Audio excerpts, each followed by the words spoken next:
అందరికీ నమస్కారం. నా పేరు doctor D Madhuri, MD Ayurveda general physician, consultant in మెడినైన్ హాస్పిటల్. ఈరోజు పీసీఓడి గురించి తెలుసుకుందాం. పీసీఓడి అనేది ఇప్పుడు జనరల్గా అందరు అమ్మాయిల్లోని చాలా వరకు చూస్తున్నాం. ఎందుకంటే ఇది ఒక ఆటో ఇమ్యూనిటీ అంటే లైఫ్ స్టైల్ డిజార్డర్. ఇదొక లైఫ్ స్టైల్ డిజార్డర్ అనమాట. అంటే ఏమవుతుంది ఇందులో మెయిన్గా పీసీఓడి జనరల్గా పీరియడ్స్ అనేవి రెగ్యులర్గా అంటే ఎవ్రీ మంత్ పీరియడ్స్ అనేవి కామన్గా చూడాలి. బట్ ఈ పీసీఓడి కండిషన్లో ఏమవుతుంది అంటే పీరియడ్స్ అనేవి ఇర్రెగ్యులర్ అయిపోతాయి. అంటే 1 month every month time to time రావాల్సిన పీరియడ్స్ 2 months 3 months 4 months అట్లా డిలే అయిపోతూ ఉంటాయి అన్నమాట. సో ఇందులో ఏమవుతుంది పీసీఓడిలో మెయిన్ చెప్పే కంప్లైంట్స్ ఏముంటాయంటే hair growth, unwanted hair growth ఎక్కువ ఉంటుంది. అండ్ ఒబేస్, ఎక్కువగా లావ్ అయిపోతుంటారు. అంటే ఏం తినకపోయినా సరే వెయిట్ గెయిన్ అయిపోతున్నాను మేడం అని కంప్లైంట్స్ చేస్తుంటారు అనమాట. అంటే ఇవన్నీ హార్మోనల్ ఇంబ్యాలెన్స్ వల్ల వచ్చేవి.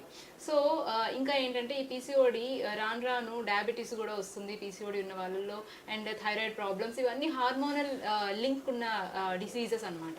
సో పీసీఓడిలో ఏంటంటే ఏం జరుగుతుంది, దీని pathology actually every month 1 to 15 డేస్లో ఎగ్ అనేది ఫామ్ అయ్యి 15 days తర్వాత అది ఎగ్ అనేది రిలీజ్ అవుతుంది.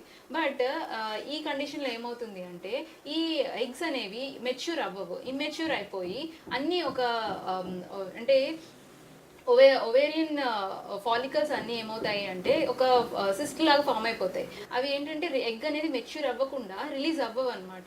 సో ఈ టైంలో ఏమవుతుంది అంటే అవి ఎక్కువ మేల్ హార్మోన్స్ని రిలీజ్ చేస్తాయి. మేల్ హార్మోన్స్ అంటే ఆండ్రోజన్ లెవెల్స్ ఎక్కువైపోతాయి అనమాట.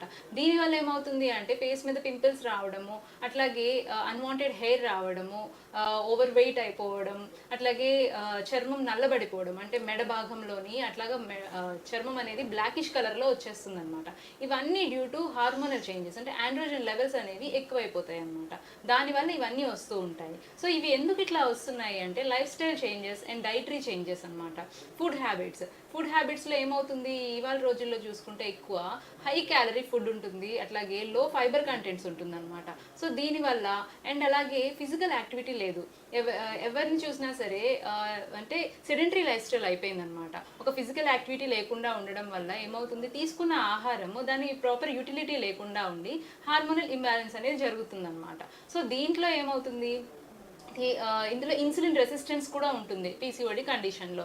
ఇన్సులిన్ రెసిస్టెన్స్ అంటే మనం తీసుకున్న ఫుడ్లో షుగర్స్ ఉంటాయి. ఆ షుగర్స్ ఏమవుతాయి అంటే మన బ్లడ్లో నుంచి మన సెల్స్కి టిష్యూస్కి ఇన్సులిన్ అనేది దానికి హెల్ప్ చేస్తుంది అనమాట పంపించడానికి. బట్ ఎప్పుడైతే ఈ ఇన్సులిన్ రెసిస్టెన్స్ ఉంటుందో బ్లడ్లో ఉన్న షుగర్ లెవెల్స్ అన్నీ హై అయిపోతాయి అనమాట. అంటే అవి మన సెల్స్కి టిష్యూస్కి పంపించలేకపోతుంది. సో అప్పుడు బ్లడ్లోని ఇన్సులిన్ లెవెల్స్ ఎక్కువైపోయి డయాబెటీస్ వచ్చే అవకాశాలు ఎక్కువగా ఉంటాయి అన్నమాట. అట్లాగే థైరాయిడ్ డిసీజెస్ కూడా ఎక్కువ వస్తూ ఉంటాయి ఇందులోని. సో దీంట్లో మెయిన్గా తీసుకోకూడనివి ఏంటంటే ఫ్రైడ్ ఐటమ్స్, అట్లాగే హై క్యాలరీ ఫుడ్స్ అంటే పిజ్జా కానీ బర్గర్స్ ఇట్లాంటివి, చీజ్ ఉన్న ఫుడ్స్, అట్లాగే మిల్క్ ప్రోడక్ట్స్, స్వీట్స్ ఎక్కువ తీసుకోవడము, ఇట్లాంటివి ఏం చేయకూడదు. అట్లాగే ఇందులో మెయిన్గా ఏంటంటే డైలీ ఎక్సర్సైజ్ అనేది వాళ్ళ లైఫ్లో ఒక హ్యాబిట్గా చేసుకోవాలి. మార్నింగ్ ఆర్ ఈవినింగ్ ఏదో ఒక టైంలో ఎక్సర్సైజ్ చేయడము, అట్లాగే తీసుకున్న ఫుడ్ ఏదైనా సరే అందులో కొంచెం ఫైబర్ రిచ్ ఫుడ్స్ ఉండాలన్నమాట. సో దీనివల్ల ఏమవుతుంది అంటే ఈ హార్మోనల్ ఇంబ్యాలెన్స్ అనేది మనం నెమ్మదిగా తగ్గించవచ్చు. దీంతోపాటు ఆయుర్వేదిక్లో ఈ పీసీఓడి ప్రాబ్లంకి చాలా మంచి మందులు ఉన్నాయి. అంటే లైక్ వర్ణాది కషాయం అని, కాంచనార గుగ్గులు అని, ఇలాంటివి కొన్ని మెడిసిన్స్ ఏం చేస్తాయి అంటే ఈ హార్మోనల్ ఇంబ్యాలెన్స్ని కరెక్ట్ చేసి రెగ్యులేట్ చేసి పీరియడ్స్ అనేవి రెగ్యులరైజ్ చేస్తాయి. అట్లాగే ఈ ఓవేరియన్ సిస్ట్స్ అనేవి కూడా తగ్గిస్తాయి అన్నమాట. సో ఈ మెడిసిన్స్ వాడుతూ అట్లాగే డైట్ ఫాలో అవుతూ ఉంటే గనక ఈ పీసీఓడి బారి నుంచి మనం బయటపడవచ్చు. Thank you. సంప్రదించవలసిన నంబర్ 9398590286 మరియు 9281000268. Website medinine.info.